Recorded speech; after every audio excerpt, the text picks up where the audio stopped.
Welcome to the Golden State Media Concepts, America's Still Beautiful podcast, a weekly news podcast covering all the top positive and uplifting news stories. Are you tired of the same old news? Are you sick of the seemingly endless political spin and negativity? We cover stories that will inspire, uplift, and remind you of the good in the world. Tune into the Golden State Media Concepts, America's Still Beautiful podcast to get all the great and positive news stories of today.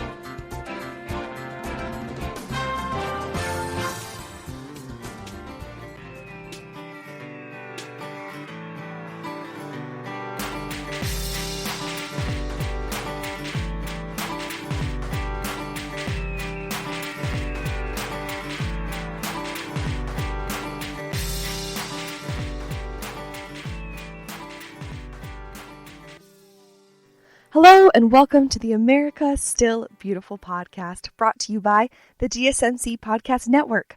I'm Brooklyn Tanner, I'm your host today, and I am so excited to dive into the amazing stories that we have for you today. This podcast is all about being positive, and you are going to feel uplifted, hopeful, and excited by the end of the podcast. And maybe a little bit hungry because you know I always love to share a little story about a snack.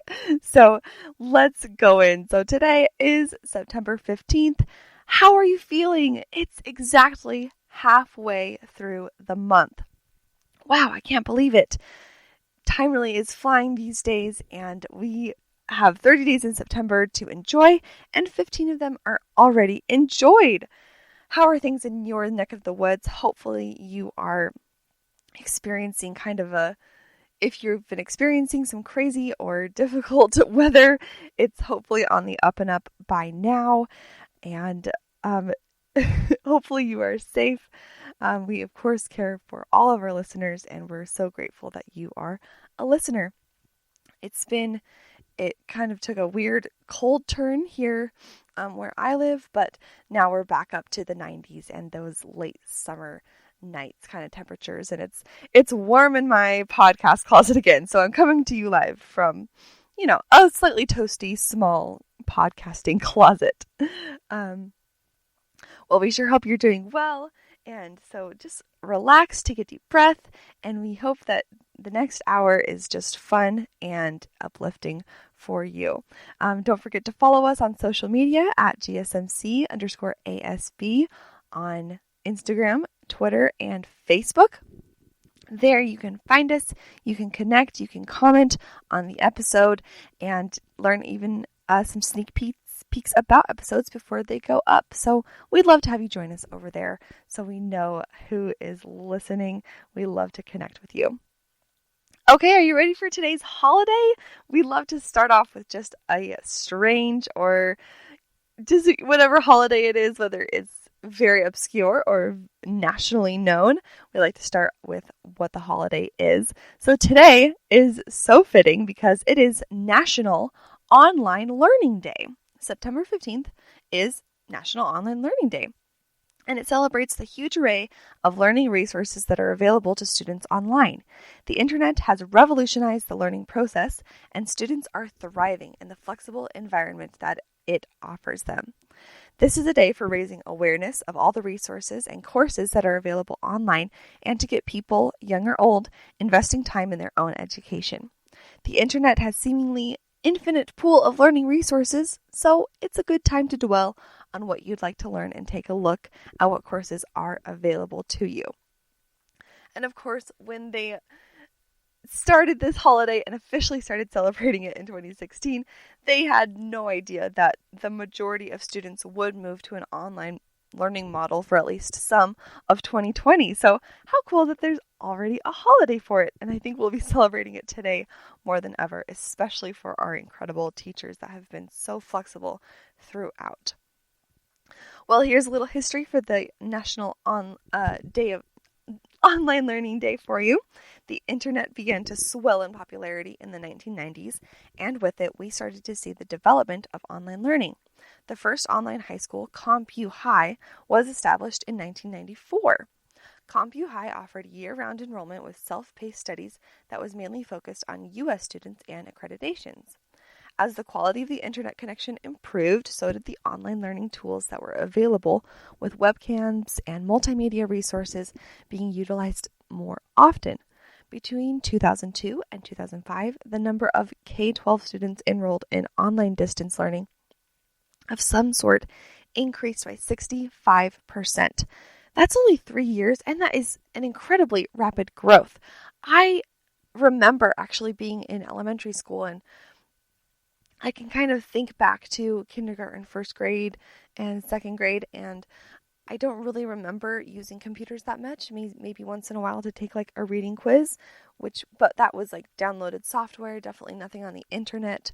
But as I got older, I remember we were, taught classes about the internet, and we had like typing, keyboarding class, and also within like those and like a computer tech class, we were taught, things about the internet, how to do research on the internet, how to stay safe on the internet, and used a lot more programs that were internet based for learning and for this multimedia use.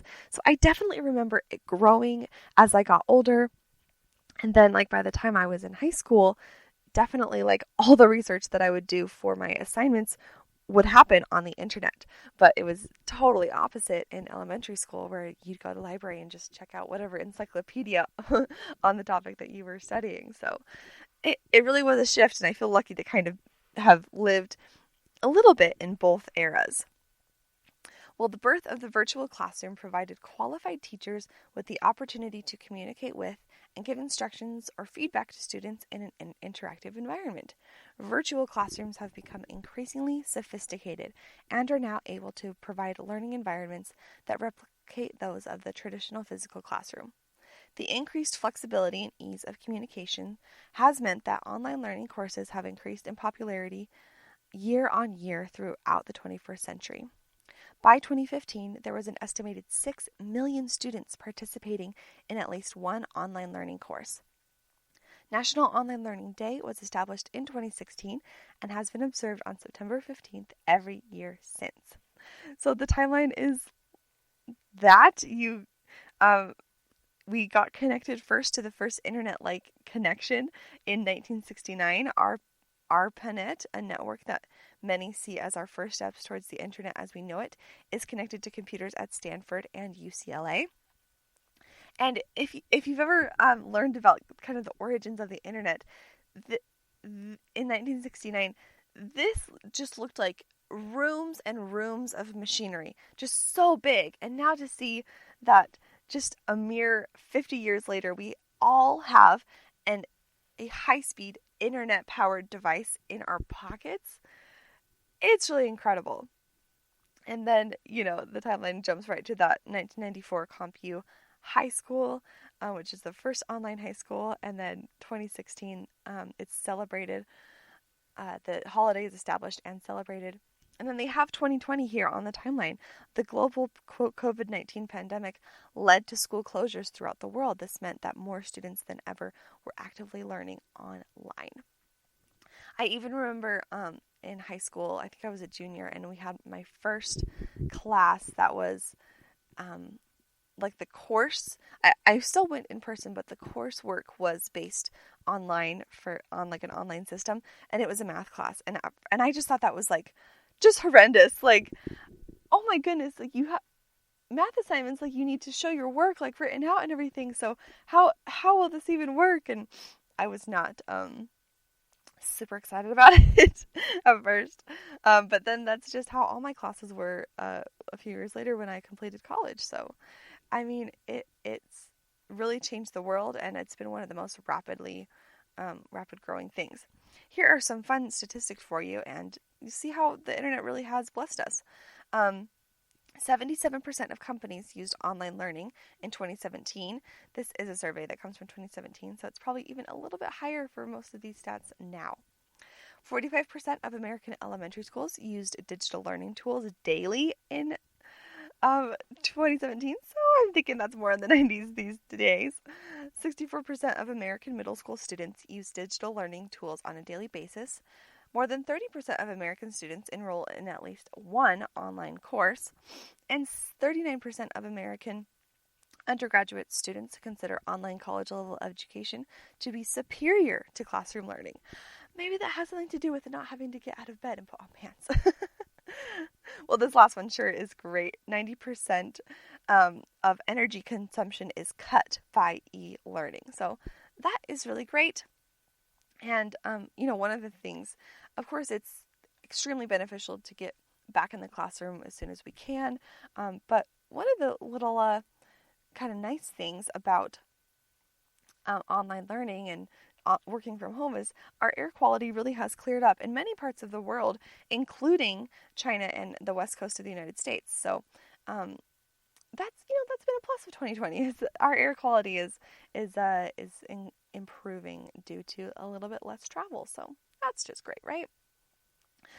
Okay, one other thing about September 15th is this day in history is when Muhammad Ali wins the World Heavyweight Championship in 1978. 42 years ago, can you believe it? Oh my goodness.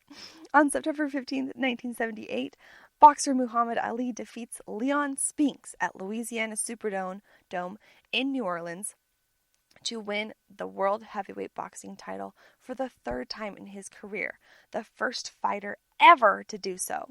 Following his victory, Ali retired from boxing only to make a brief comeback 2 years later. Ali, who once claimed he could, quote, float like a butterfly, sting like a bee, left the sport permanently in 1981.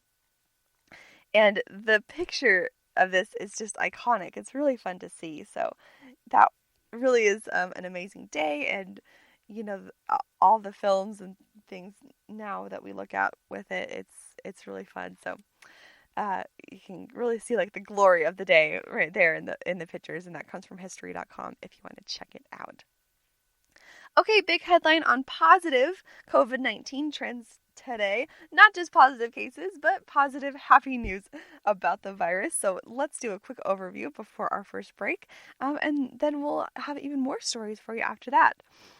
So National Geographic is one company that is doing a better job reflecting both the positive and the negative of COVID-19.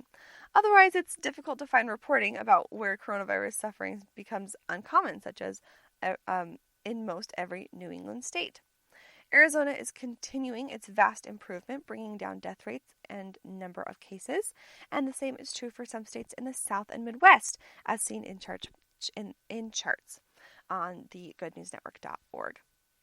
Even Florida, which most people assume to be doing poorly, is seeing hospitalization totals and new cases drop pretty continuously, according to a new article from the Florida Department of Health and the Orlando Centennial. The number of new cases in the U.S. generally is declining, and hospitalization rates in the U.S. are declining as well. That kind of speaks to the severity of the disease for people that are getting it, because if they can reasonably heal and get better at home, obviously professionals recognize that it's not as bad as it might have been for somebody else. I'm looking at a chart now that depicts that death rates definitely are going down, and we've had a definitely like steep decline since July, but even since the start of September, it's been the percentage of deaths attributed to COVID-19 dropped more than 4% from the previous week, down from 10% down to 6%. So that is very hopeful, and of course we are saddened and wanting to send comfort and love to those who have lost a loved one to COVID-19.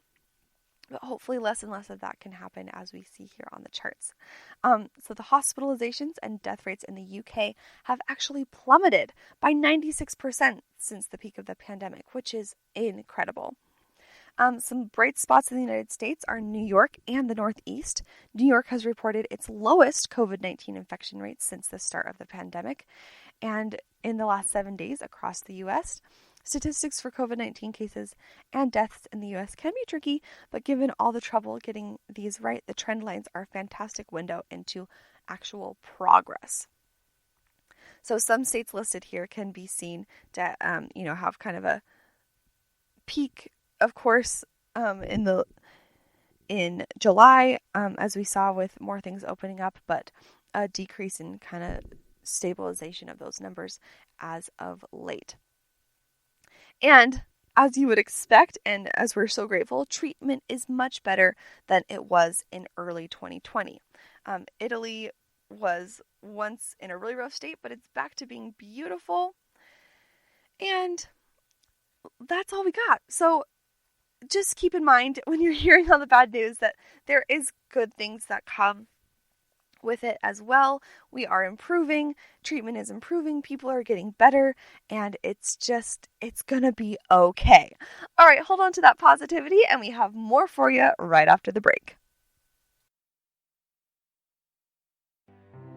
The GSMC Life and Happiness podcast takes you on a journey of exploration. We'll discuss tried and true methods alongside the latest trends of how to best live your life to its fullest and happiest. From psychology to meditation, science to self-help books, the GSMC Life and Happiness podcast will help you to discover what makes you happy and how you can live life being the best you possible. Download the GSMC Life and Happiness podcast on iTunes, Stitcher, SoundCloud, Google Play, or anywhere you find podcasts. Just type GSMC in the search bar.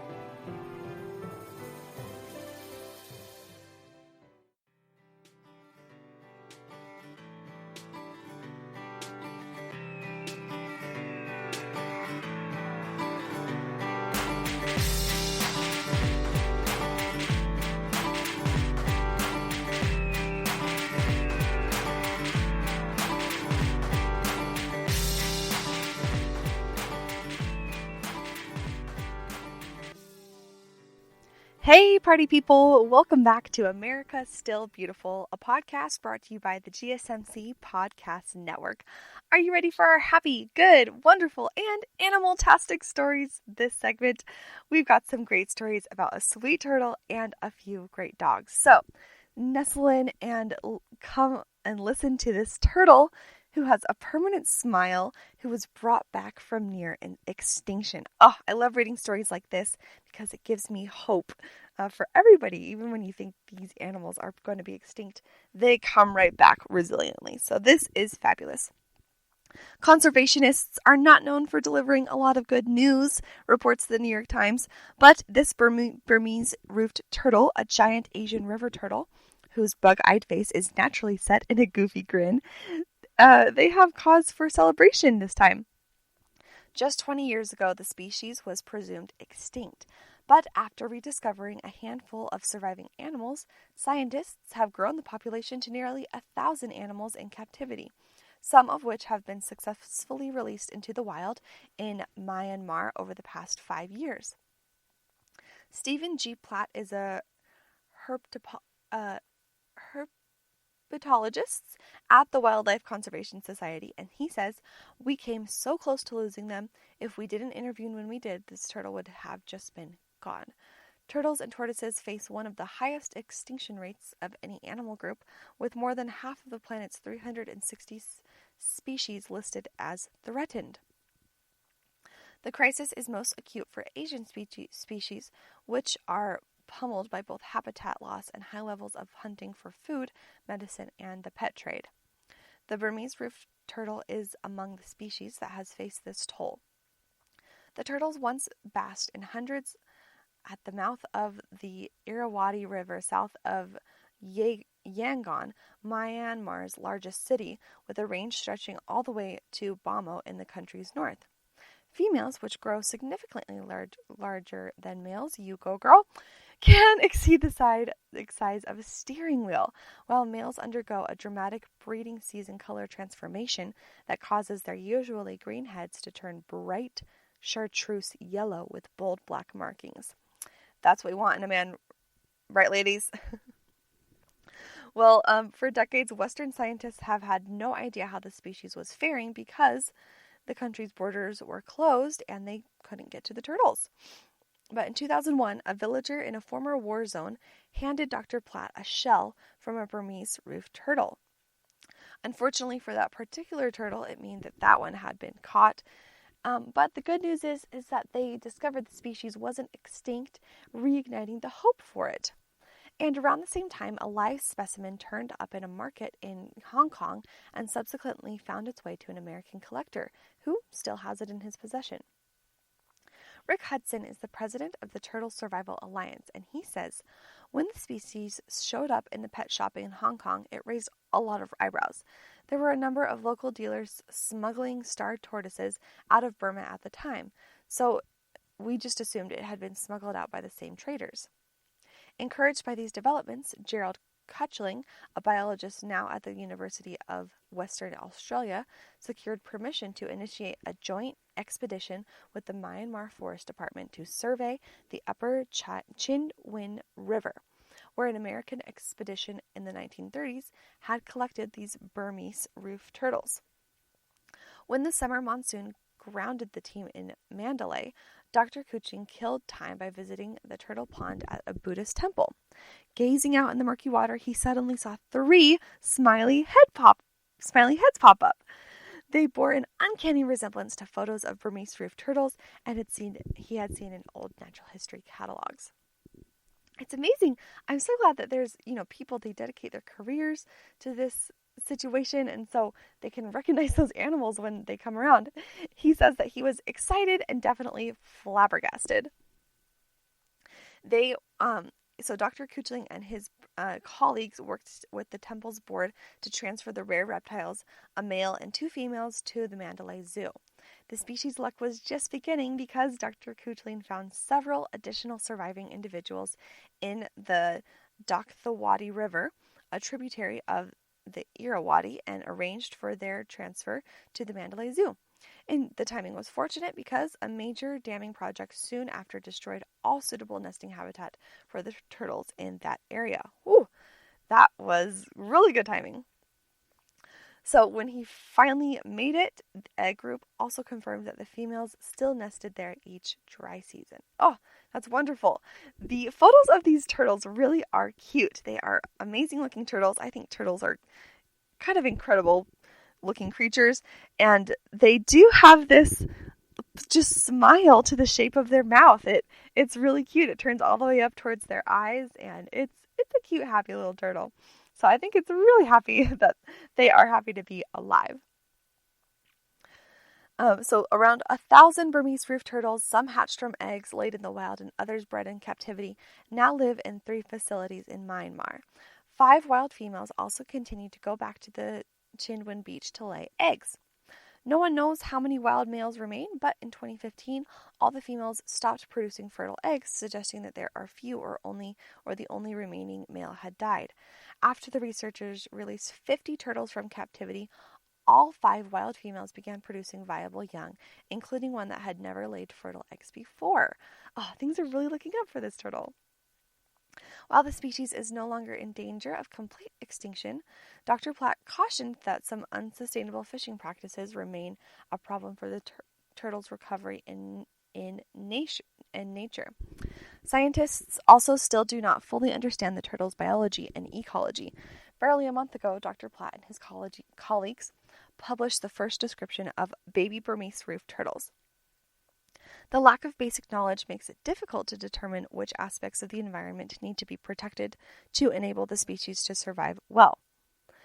However, all that said, Mr. Hudson added that this is one of the best global-level turtle conservation successes we have ever had. And that is definitely something to celebrate, so good for the turtles, and way to go to the ecologists and conservationists who worked hard to make it happen.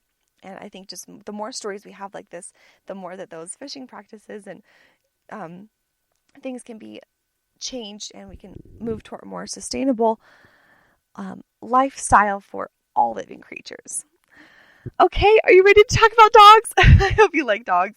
A puppy was found alive after being buried under ash and rubble in a huge wildfire. The LAD Bible brings us this story. A puppy has been found alive after it was buried in ash and rubble during a massive wildfire in America. California has been the hardest hit state in the U.S. as the country battles a raft of infernos that are somewhat the biggest we've ever seen. The Butte County is one of those regions that have been hit hard by wildfires, and authorities have been doing all they can to save as many lives as possible. After going through a recently burned out area, BCSO search and rescue teams noticed something hiding in a destroyed home. Oh, these pictures are so cute. The Butte County Sheriff's Office wrote on Facebook, as BCSO's deputies and members of BCSO Search and Rescue were searching through properties impacted by the fire, they made an unexpected and welcome discovery on a large property in Berry Creek, this adorable puppy. The puppy has some minor burns and was picked up by animal control and taken to Valley Oaks Veterinary Center in Chico to be checked out. After doing some investigating, we found out that the owner of the property has several dogs and was not able to locate them all before needing to evacuate. Our deputies decided to give this sweet puppy a name, Trooper. I think that's a very appropriate name. Trooper is an incredibly apt name for a young dog that has managed to survive such a traumatic experience. But hold on, that's not the only animal that has had a close shave with death during the 2020 wildlife season in America. On the weekend, firefighters managed to save a calf from an inferno in a blueberry bush. The Douglas Forest Protective Association said on social media, "This has definitely been a hectic week with many stories to tell, some good and others not so good, but this morning we are focusing on the positive." This picture was taken during the initial attack of the French Creek Fire, which burned many acres a mile northeast of Guild. While the crews were working on the fire, 5 cows and this calf were in a bad spot when the fire was advancing their way. In the chaos, this guy got stuck in the path of the blackberries that was on fire, but luckily they had an engine crew in the area and they were able to save him. The picture is really sweet. There is a hardworking firefighter holding the calf who is gladly cuddled up to him, away from the fire this time. So, oh my goodness, those heroes of firefighters and amazing hard-working fire workers, they are doing amazing work. They are heroes, and we certainly want to give them our thanks and hope that the fires subside soon. All right, another doggy type story. TheGuardian.com brings us this blog post from a woman who says, "My dog has taught me the best way to get through the pandemic. Live in the now." She says, "Don't tell my husband, but I have a new love of my life. Since social distancing began in March, we spend pretty much every waking minute together, and every sleeping one too. She's black and gray and has a white chin, and she weighs 22 pounds and prances when she's happy and puts her tail between her legs when she's scared, and her name is Ramona, after the famous children's book character, but also after Joey Ramone. I never imagined becoming one of those dog-obsessed people who uses the moniker Ramona's mom, but here I am, Ramona's mom." We adopted Ramona last summer, and while I loved her from the beginning, the last 6 months have taken me from pleasantly engaged pet owner to unabashed, full-on dog parent. I've always worked from home, but pandemic has meant that Ramona and I are barely ever apart. We eat, sleep, I work, exercise, and play together all day long. Whenever I do leave the house, she's right by the door waiting for me to come back. She runs to grab a shoe or her stuffed taco to show me, and then jumps up and down, greeting me like I'm a soldier returning from war. "You're back! You're back! I have so much to tell you!" Dogs are the best. The list of why dogs are great goes on and on. They inspire you to interact with the world around you. They help with anxiety and depression. It is buoying to take care of another creature, to have a trusted friend. I knew all this going into dog ownership, but coronavirus has shed light on one of the less heralded greatnesses of dogs. Ramona lives in the now. When you spend most of your time with a dog, that rubs off on you too. It is so easy for me to fall into a spiral of negativity about the world in the future, but Ramona doesn't know and, frankly, doesn't care about politics or pandemics. As long as I keep providing her food, water, and love, she's all good. She has no concerns about the mundane things either. Failure, deadlines, or her Twitter following, because she doesn't even have an account. Instead of zoning out with Netflix, she sits on a pile of pillows on the couch, gazing out the window, and she barks when she sees something interesting, even if it's the exact same interesting thing that happened 5 minutes ago. Spending time with her, I'm reminded that so much of what we consider a happy, successful life is largely made up in our own minds, and often the product of ego and lack of fulfillment in other ways. She wants an array of simple things, but they are joyful. Walks in nature, naps in the afternoon, a delicious treat. It reminds me that humans need all of those things too, now more than ever. Also, dogs are just fun. In the book, The Other End of the Leash, the writer and animal behaviorist Dr. Patricia McConnell notes that dogs and humans are among the few animals that demonstrate the need to play throughout their entire lives, even as adults. Humans may forget this, but dogs never do. When I'm pulling my hair out over the latest news story or wondering if there will ever be a vaccine, Ramona is there, shoving her nose under my arm, nudging me to pet her, or running in circles around the rug until I get up and chase her and then laugh so hard my ribs hurt. We're more in tune with each other more than ever, it seems. The other day when I didn't feel well, Ramona jumped up to cuddle me on the couch. She touched my hand with her paw, and my heart basically melted into a puddle of goo. People worry what will happen to our poor dogs when we get back to how things used to be and leave them alone again for much of the day. But I think the real question is, what happens to us? Though, of course, a dog wouldn't worry about that. A dog would just live in the moments as they come.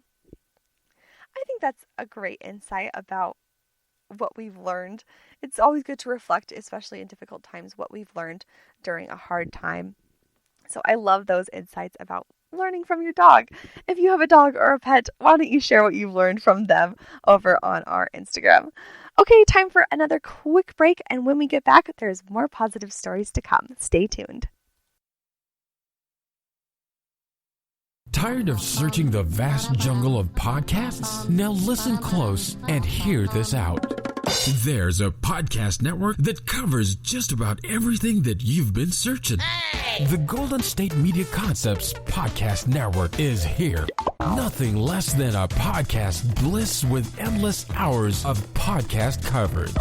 From news, sports, music, fashion, cooking, entertainment, fantasy, football, and so much more. So stop lurking around and go straight out to the Golden State Media Concepts Podcast Network. Guaranteed to fill that podcast itch. Whatever it may be. Visit us at www.gsmcpodcast.com. Follow us on Facebook and Twitter, and download us on iTunes, SoundCloud, and Google Play.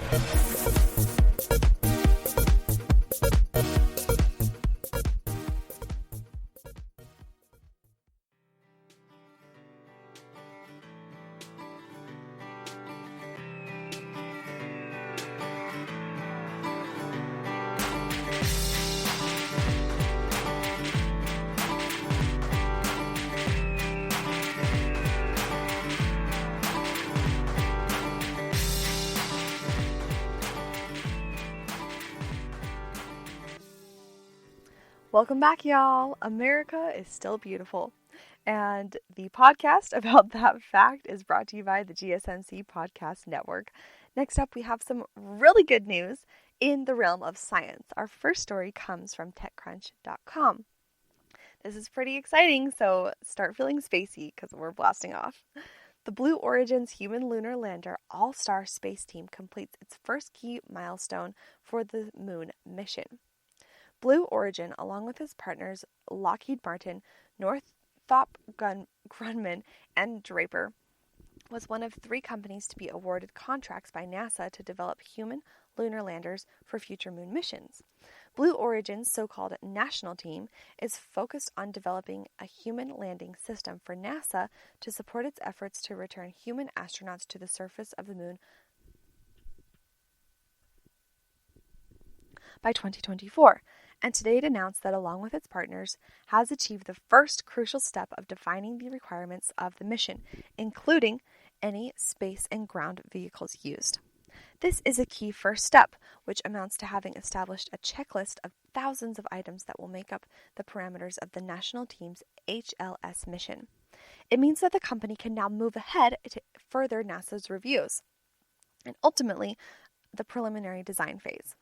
Blue Origin and its partners won't be starting from scratch with their design, which is one advantage to the Bezos-founded space company working with established industry partners like Lockheed, Northrop, and Draper.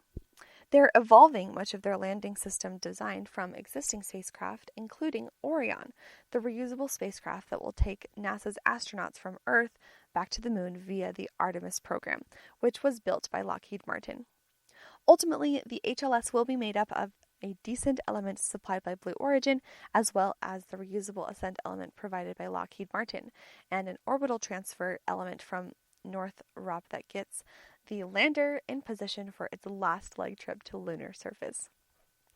I don't know about you, but I just get so excited about space travel. I think it's so cool that we're putting our immensely advanced technology to use to get to other parts of the universe. I think that moon landing in 1964? Oh dear.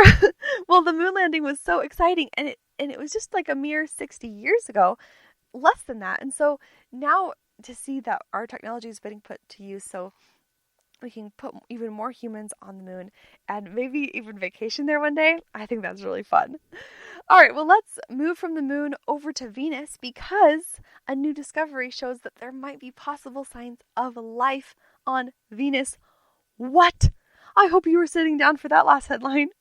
From apocalyptic orange skies due to wildfire to an incredibly active hurricane season to a pandemic that's upended life as we know it, 2020 has been quite a year for planet Earth.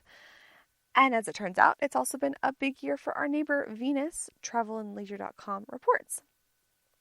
A team of astronomers led by Jane Greaves from the Cardiff University has announced the discovery of chemical phosphine in Venus's atmosphere, reporting their findings in a paper published by the journal Nature Astronomy today. Phosphine, which is found here on Earth both in nature and in labs, is a biosignature or a potential indicator of life, and researchers believe there might be life on Venus that is producing it there. Venus has long been overlooked in the search for extraterrestrial life because it has extremely inhospitable environment. The planet is enshrouded in clouds of sulfuric acid, and the temperatures on the rocky surface can reach 880 degrees Fahrenheit. That's a little toasty, y'all! But scientists hypothesize that it might not have always been the case. Earlier in its life, Venus might have been a lot cooler, which means life in the form of microbes could have existed on the surface. As the planet heated up, that life might have migrated into a less hostile atmosphere. Temperatures can be as low as 86 degrees Fahrenheit, where they could produce phosphine. It's not all an impossibility. Microbes are known to live in the harshest environments here on Earth, such as in the crushing depths of the sea or in the acidic volcanic lakes. While phosphine on Venus is a big find, there needs to be quite a bit of follow-up research to determine why exactly the chemical exists on Venus. Phosphine has already been detected on Saturn and Jupiter, where it exists not because of the presence of life, but because of the unique atmospheric conditions that can create it. In the case of Venus, the researchers don't believe what they've observed could be attributed to those same atmospheric processes. They're hoping that their research will spark new projects, including primary planetary probes that will help us find out if and for all whether or not we're alone in the universe. Now, if there is life on the planet, we're talking about tiny organisms, probably not intelligent life. So if you had an alien invasion on your 2020 bingo card, you probably won't need to mark it off the spot just yet. But keep a weather eye on Venus anyway. The truth might just be out there. Ooh, I love that they're making discoveries about other planets. It's pretty exciting. If you had the potential to travel to another planet, do you think that you would? I think if I were like 10 years old, I would say absolutely, of course, yes, let's go right now.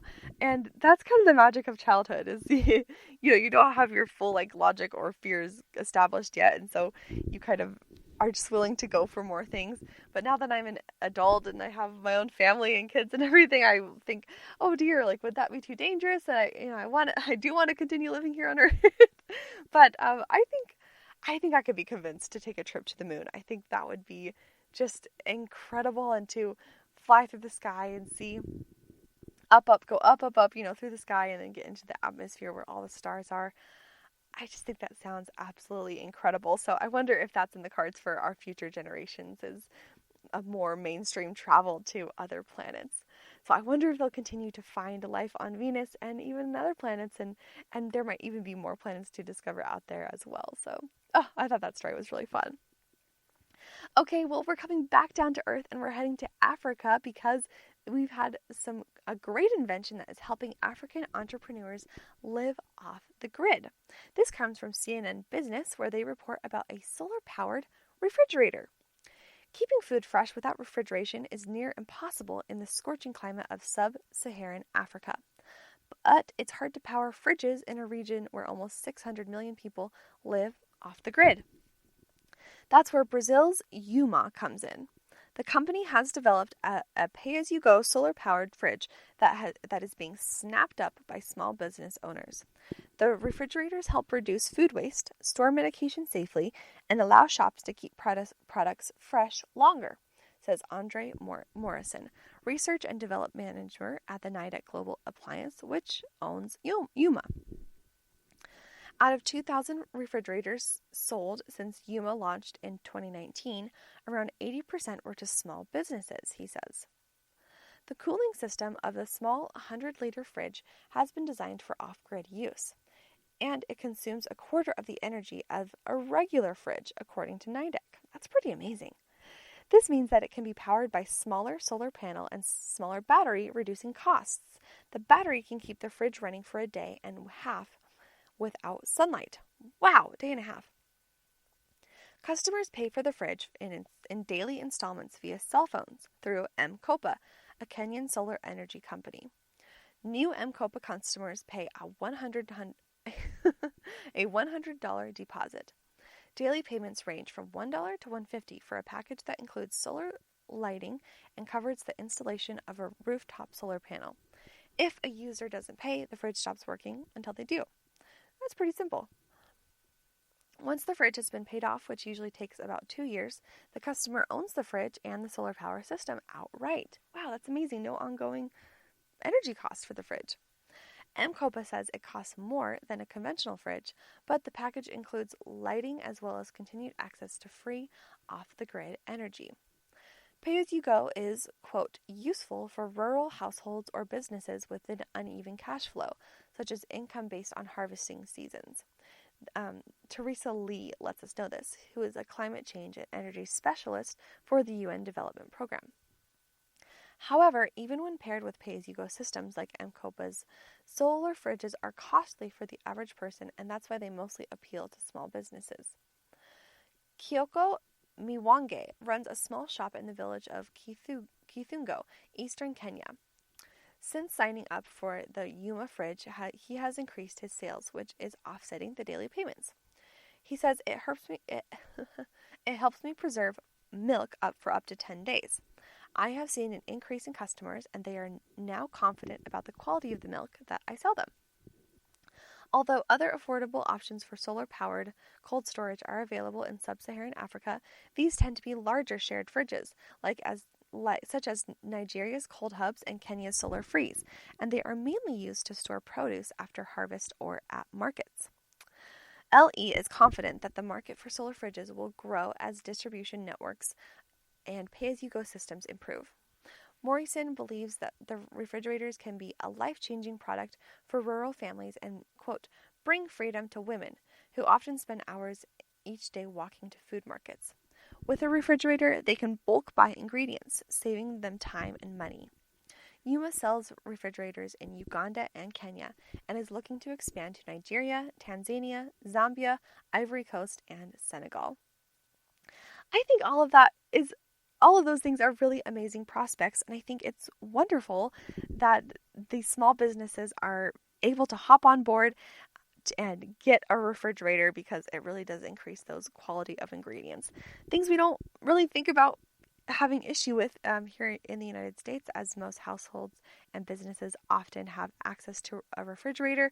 So I just love hearing about how the accessibility is increasing throughout the world to a more sustainable and enjoyable type of lifestyle. Okay, thanks so much for listening to my sciencey stories. Now stay tuned, because up next I have an incredible story about a military hero, an 11-year-old, and Pringles. Talk to you again right after this.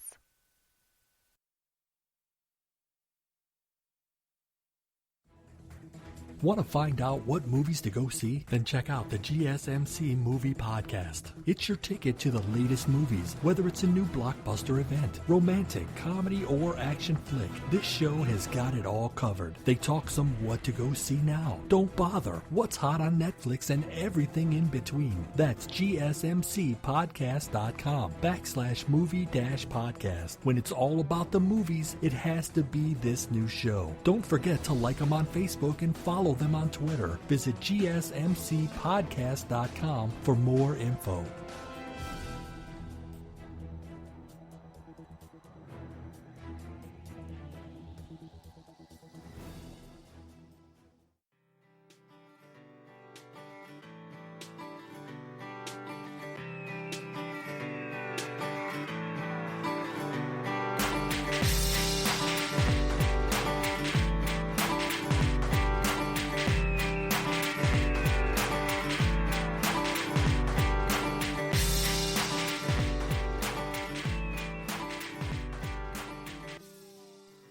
Hey, okay, it's a beautiful day and we have more stories here for you.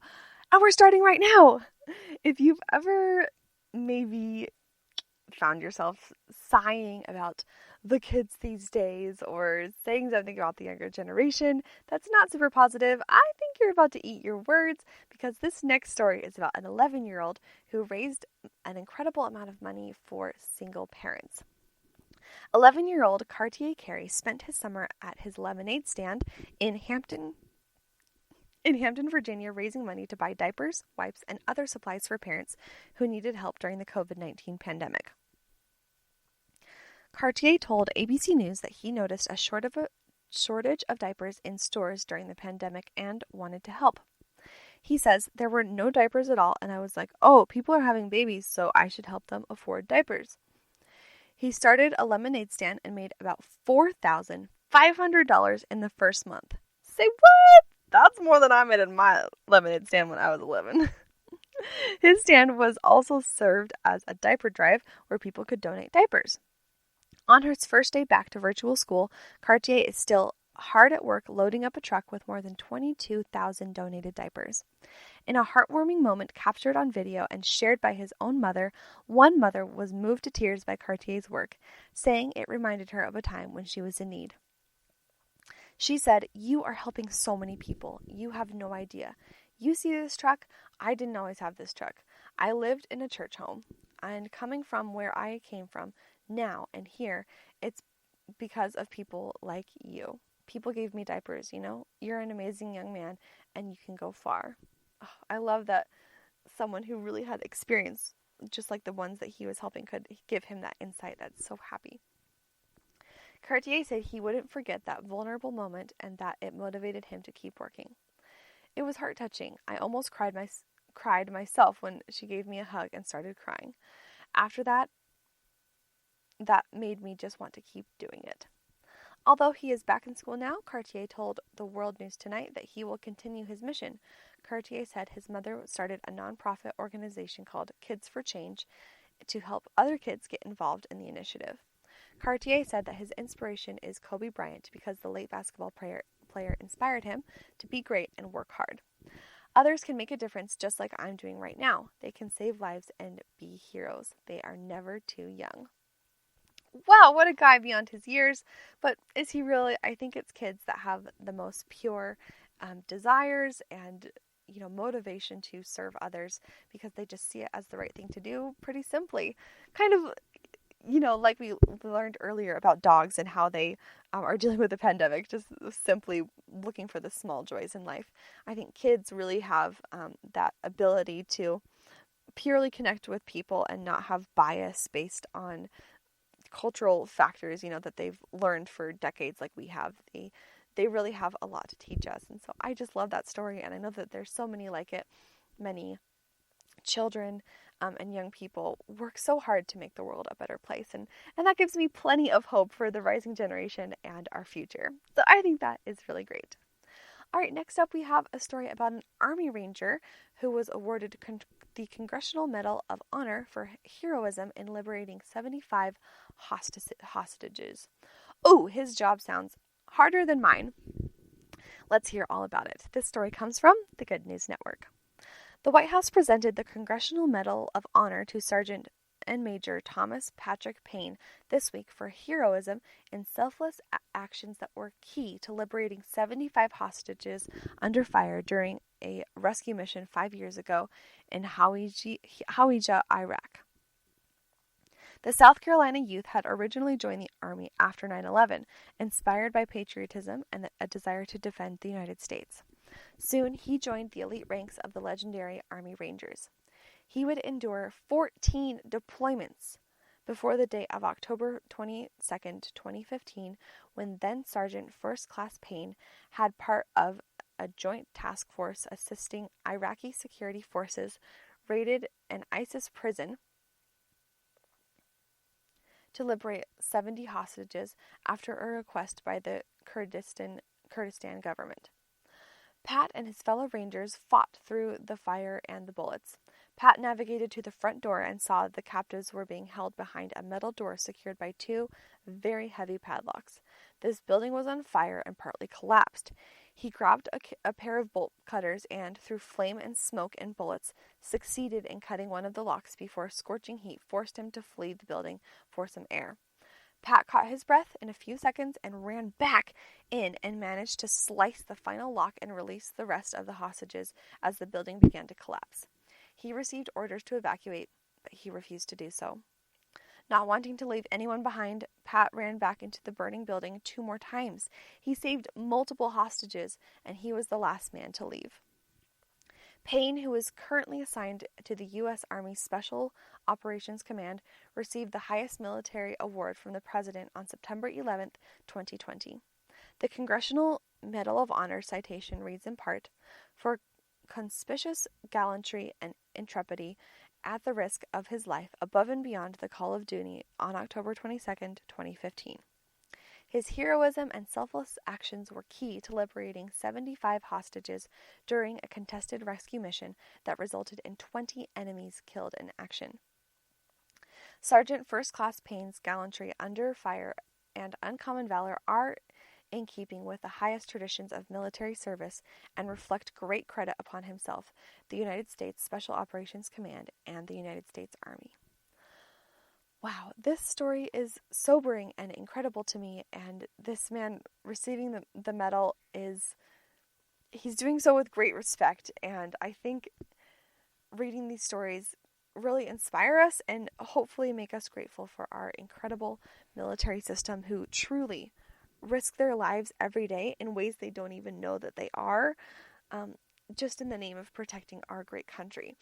And so I think that we have a great duty to protect our country from within the walls of our own homes, doing the best we can to treat each other well and create a place where it's worth fighting for. Oh, I really loved that story, and I'm so grateful to him and the other amazing heroes in our Army that can really make a difference in our world. So kudos to him, and especially to all of our listeners who serve in the military or have family doing so. We thank you so much and we honor you. Okay, it's time for my favorite type of story, food. We've got 2 great stories today about some of my favorite foods. So let's start with Pringles. Pringles are making their iconic tube more recycling friendly. So that's right, you can feel even better about eating Pringles because currently, the Pringles tube is kind of a recycling nightmare. The addictive crisps have been a household name for decades. Originally developed in the 1960s, the Pringles brand was sold to Kellogg's in 2012. Currently, they are one of the world's favorite snacks, and they are sold in nearly 150 countries worldwide. 3 million cans are made across Europe on a daily basis, yet people are starting to criticize the iconic tube packaging.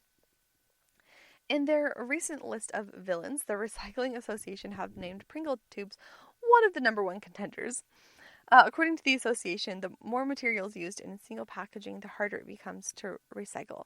Therefore, since it has a metal base, plastic cap, and metal tear-off lid, foil lining, and cardboard sleeve, it's going to get a bad rap. However, they're going to fix it. They're doing their best. This is what we do when we get criticism. We, analyze it for validity, and then we move forward in making changes that we can, right? So Pringles is a wonderful example to us. Now Kellogg's is trialing a new, more eco-friendly design. The new designs have been 12 months in the making and explore a simpler design with fewer materials. Although 90% of the new can is paper, it still relies on a mix of materials. Around 10% of the new design is made from polyol, a type of plastic. This works to preserve the flavor, protecting the food against moisture and oxygen. The new design will be in 3 Tesco grocery stores across England with a trial period of 6 weeks. So much of Pringles branding is dependent on the iconic tubes and the pop sound that they make when you open them. Kellogg's have assured consumers that the new lids will still produce a distinctive pop sound. Oh, phew! Thank goodness, am I right? They are trialing 2 different lids. They're in training, what can I say? A recyclable paper lid and a recyclable plastic lid. However, Simon Ellen from the Recycling Association states that the plastic lid has got to go. Oh, he's very strict. So hopefully they'll be able to move to a paper popping lid. Pringles are not the only ones with work to do. Other people that are excited to move their packaging to a more eco-friendly way and cleaning spray bottles, they got some work to do. And all these brands will need to explore plastic alternatives. But that's the joy of moving forward in time and in knowledge. We are able to understand better, through this trial and error, what is good for our environment and what's problematic. And so it's great to make changes along the way. But of course, it comes from trying things and knowing what has worked in the past and what is not working now. So I think it's okay to make these mistakes and move forward in consciousness for the environment. Okay, get ready to make a trip to Walmart because we've got some exciting news. Walmart is now carrying items from this popular fast food chain. Submit your guesses now. What do you think it is? What do you hope it is? Okay, don't worry, you won't be disappointed. A trip to the shopping mall almost always includes one of 2 things: a hot salty pretzel or a sweet gooey cinnamon roll from Cinnabon. And yet, you may not be going to shopping malls during the pandemic, so you probably aren't satisfying that Cinnabon craving. Well, do not fret. You can now get your Cinnabon fix thanks to a new line of Cinnabon frozen foods that are now being sold at Walmart stores nationwide. Yes! I think comedian Jenna Kim Jones is going to be very excited about this. She has an amazing bit in her comedy special that's called Fun to Hug. And she talks all about Cinnabon and how she looks forward to going to the airport because the Cinnabon is always there. And so now she can get her fix at Walmart as well as the rest of us. While Cinnabon has offered generic cinnamon roll baking kits, Cinnabon cinnamon bread, and K-Cup coffee at Walmart already, this new line of Cinnabon foods at Walmart really ups the ante on what you can snag in the frozen food aisle. According to USA Today, Walmart has added 3 sweet and 3 savory breakfast items to Walmart shelves: caramel pecan ooey gooey rolls, frosted Cinnasweet swirls, frosted filled Cinnapastry, jalapeno cheddar sausage bites, cheddar roll sausage and egg sandwich, and Cinnabiscuit chicken sandwich. Oh boy.